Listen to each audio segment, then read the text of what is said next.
Croissance démographique, essor des classes moyennes, innovation technologique ou encore rééquilibrage politique, l'Asie et les marchés émergents concentrent aujourd'hui une part grandissante de la croissance mondiale, tout en restant tout de même marquée par une forte hétérogénéité et des cycles parfois brutaux. Dans ce contexte, comment est-ce qu'on fait pour aborder ces zones en termes d'investissement?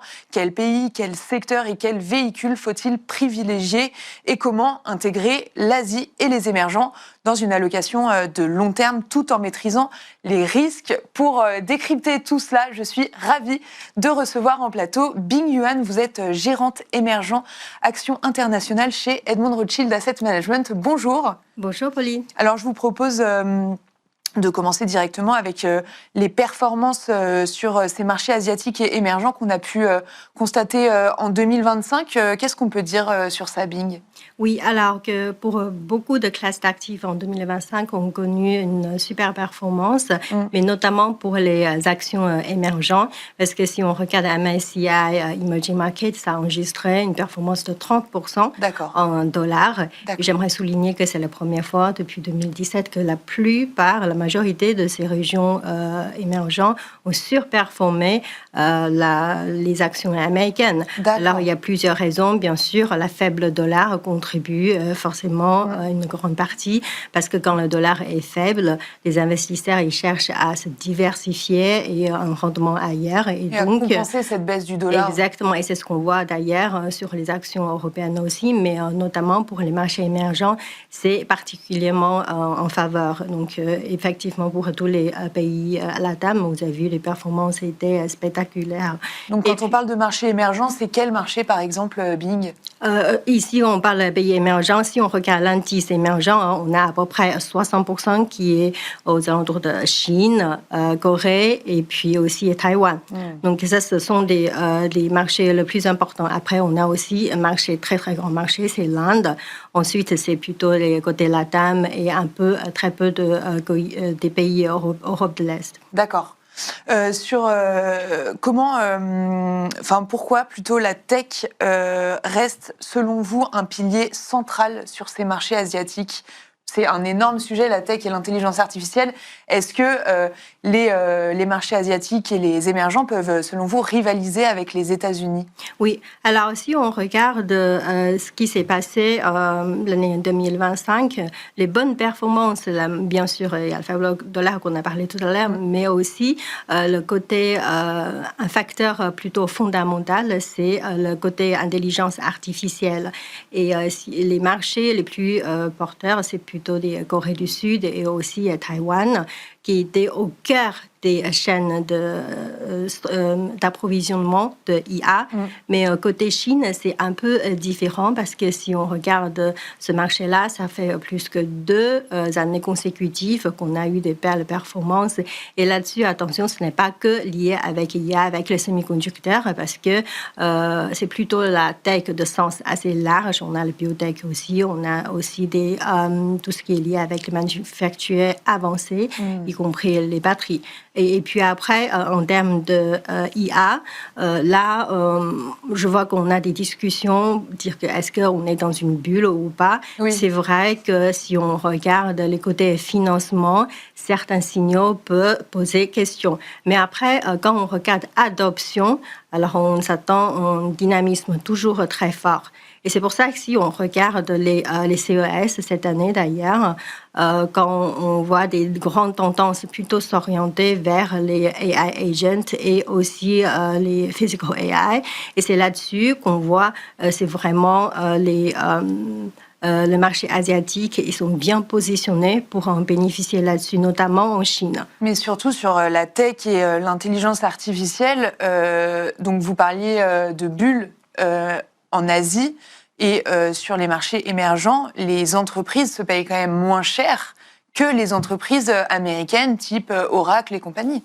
Exactement, et c'est typiquement le cas des techs chinoises, parce que si on considère qu'on est dans une configuration de G2, entre les États-Unis et la Chine, notamment dans le secteur tech, parce que je vois que la Chine est plutôt le deuxième puissance dans le secteur tech. Ils ont des écosystèmes très complets là-dessus. Et sur ce point-là, et si on regarde la valorisation, en revanche, l'indice tech chinois se traite à 50% de décote vis-à-vis des actions des tech américaines.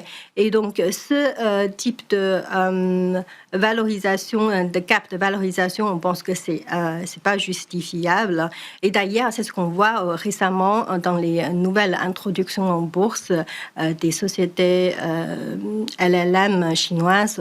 Il y a une société qui s'appelle Minimax qui se traite avec une multiple similaire vis-à-vis de leur comparable anthropique aux États-Unis. Ah oui. Et ça se voit que ce genre de cap de valorisation commence à se fermer, mais on est juste à un début. Et cette montée en puissance des capacités d'innovation côté chinois n'est pas encore 100% reflétée dans la valorisation aujourd'hui. Donc encore des belles perspectives d'investissement pour l'année à venir. Je vous propose qu'on fasse un focus pays et région Bing. Quel pays asiatique, selon vous et selon Edmond Rothschild Asset Management, offre le plus de potentiel de croissance? Donc vous évoquez l'Inde, la Chine, etc. Est-ce qu'il y en a d'autres pour cette année 2026?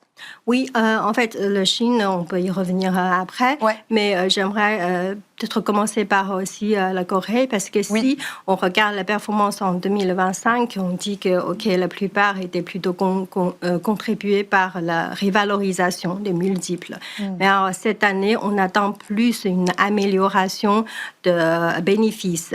Et sur ce point-là, la Corée est très remarquable. On attend une augmentation de bénéfices de 50%. Et c'est aussi assez significatif côté Taïwan. Mais le marché Taïwan, on attend 20% et beaucoup moins diversifié par rapport à Corée. En Corée, c'est vrai qu'on a 50% de l'indice est composé des deux acteurs principaux de mémoire, des Samsung Electronics et aussi Hynix. Mais ce n'est pas que les semi-conducteurs. On a aussi la croissance est beaucoup plus diversifiée. On a aussi des secteurs comme la défense et aussi l'industriel, et surtout vers des exports vers les États-Unis. Parce qu'il ne faut pas oublier que la Corée, et pour l'instant, est dans l'allié des États-Unis, et c'est un bénéficiaire direct de la réorganisation des chaînes d'approvisionnement mondiales, parce que les États-Unis, maintenant, ils cherchent à diversifier les supply chains de Chine, et donc la Corée en bénéficie pleinement, et c'est ce qu'on voit pour les équipements électriques et aussi les constructions navales. Donc, on a eu des carnets de commandes historiquement élevés. Et puis, sur le marché coréen, on a la croissance bénéfice, mais on a aussi côté qu'on appelle les améliorations de multiples, révalorisation de multiples, ça va continuer à poursuivre parce que depuis l'année dernière, on a eu le nouveau président en Corée après l'élection, et son ambition, c'est de lancer le programme Value Up. Et donc, le Value Up, ça veut dire améliorer la gouvernance et la transparence, et aussi favoriser le paiement des dividendes. Et sur ce point-là, on a déjà eu un exemple côté Japon. Côté Japon, ça s'est déjà passé depuis 2 ans, mais on voit que 80% des entreprises japonaises, ils ont déjà lancé ce genre de programme, alors c'est à peine 10% en Corée. Et donc, sur ce point-là, on pense qu'il y a encore beaucoup plus de marge à s'attendre cette année. Oui, donc il y a une vraie perspective de croissance sur le marché coréen. Pour finir, Bing, je vous propose de faire pas une stratégie d'investissement, mais peut-être en termes d'allocation d'actifs, quand on parle vraiment de ces marchés asiatiques, quelle place on peut leur donner dans un portefeuille diversifié, et quels horizons d'investissement sont les plus adaptés sur ces marchés selon vous et à Edmond Rothschild Asset Management? Oui, bien sûr. Et en parlant de la diversification, moi je pense à 2 marchés. La Chine, évidemment, parce que pourquoi c'est important si pour les investisseurs, s'ils croient encore l'IA, ils pensent que ça va se développer, continuer à être le porteur majeur pour cette année, mais effectivement, on va plutôt diversifier de supply chain, de les hardware, vers plus d'applications et adoptions. Je pense que la Chine est le meilleur candidat parce qu'ils ont un écosystème, c'est le pays qui est le plus avancé en termes de monétisation des modèles et aussi de développer de tout ce qui est lié avec le physical AI, quand on parle des conduits autonomes et aussi le humanoid, si on veut élaborer après. Et puis, deuxième marché, c'est l'Inde. Alors, dans ce cas-là, c'est vrai, en 2025, c'était un lagueur en termes de performance. Avec la dépréciation de Ruby, la performance était quasiment négative. Mais il ne faut pas oublier que c'est un marché qu'on croit toujours, l'histoire long terme n'est pas changée. Et donc, c'est un marché qui est capable de continuer à livrer une croissance. Et c'est pour cela qu'on pense, avec une correction de multiples sur ce marché-là, on peut commencer à chercher des valeurs intéressantes, et notamment pour ceux qui ne croient pas IA. Parce que l'année dernière, justement, pourquoi l'Inde était sous-performée, il n'était pas du tout bénéficiaire de IA. Au contraire, il était plutôt victime de IA. Et donc, si on pense que cette année, il y aura une rotation, je pense que l'Inde, ça peut être un bon candidat pour se diversifier. Merci beaucoup. Merci Bing Yuan. Vous êtes gérante émergent et actions internationales chez Edmond Rothschild Asset Management. Merci beaucoup. Merci. Et quant à nous, on se retrouve tout de suite dans l'œil de l'expert.